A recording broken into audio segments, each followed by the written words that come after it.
तो एवरीवन, ये जो क्वेश्चन देख रहे हो आप, ये बहुत ही कॉमन आजकल है यूपीएससी के सीसैट में। यूपीएससी पूछ रही है ऐसे क्वेश्चन, तो इसलिए हमको इस क्वेश्चन की प्रैक्टिस ज़्यादा करने की ज़रूरत है।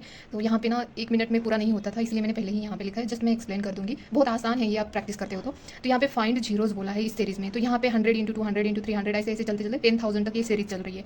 मतलब देखो यहाँ पे 100 का है, मतलब 100 इंटू 1 का मतलब 100, फिर 100 इंटू 2 मतलब 200, फिर 100 इंटू 3 मतलब 300, इस तरह से चल रहा है। तो क्या करेंगे, हम इसको कॉमन निकालेंगे। यहाँ पे 10,000 का 100 की पावर 100 करेंगे और बाकी के इसको इसमें यहाँ पे 100 का 100 तक कॉमन निकाल देंगे। तो इस 100 को हम ऐसे लिख सकते हैं 5 इंटू 5 इंटू 4 की पावर 100। तो इस तरह से भी लिख सकते हैं इसको, मतलब इसका अर्थ भी यही हो गया ना, ये 100 ही हो गया। तो इस तरह से भी लिख सकते हैं। फिर इसको हम इस तरह से भी लिख सकते हैं 5 की पावर 100 इंटू 5 की पावर 100 इंटू 4 की पावर 100, ऐसे भी लिख सकते हैं। और इसका क्या लिया हमने यहाँ पे 100 फैक्टोरियल, आपको फैक्टोरियल पता ही होगा, इस तरह से लिखते हैं उसको हम, ऐसे फैक्टोरियल में भी लिख सकते हैं।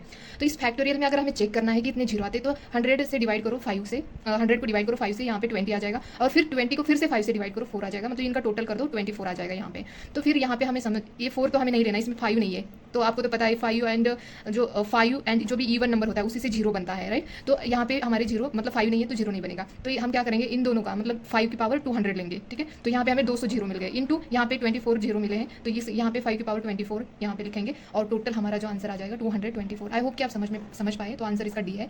तो इतना ही, धन्यवाद।